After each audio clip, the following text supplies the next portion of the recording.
Hello అండి అందరికి. Recent గా రాజేంద్ర ప్రసాద్ సీనియర్ హీరోయిన్ నటించిన షష్టి పూర్తి రీసెంట్ గా రిలీజ్ అవ్వడం జరిగింది. ఈ మూవీ ఓకే పర్లేదు అనిపిస్తుంది.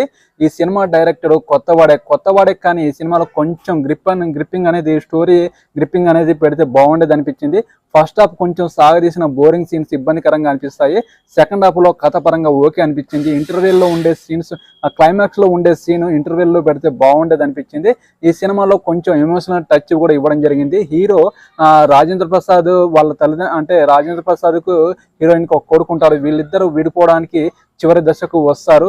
ఎందుకు విడిపోతున్నారు ఏంటి అనేది సినిమాలో చూపించడం జరిగింది. రాజేంద్ర ప్రసాద్ కొడుకు వీళ్ళకు దూరంగా ఒక సిన్సియర్ గా డ్యూటీ చేస్తూ ఉంటాడు. అబద్ధం ఆడకుండా డ్యూటీ చేస్తుంటాడు. కానీ కొన్ని టైంలో అబద్ధం ఆడాల్సి వస్తుంది. హీరో పెళ్లి చేసుకున్నారా లేదా, అసలు రాజేంద్ర ప్రసాద్ ఎందుకు విడిపోవాలనుకున్నది ఈ సినిమా చూసి తెలుసుకోండి. ఈ వీడియోకి ఒక లైక్ చేయండి, నా ఛానల్ని సబ్స్క్రైబ్ చేయండి. ఓకేనండి, బాయ్.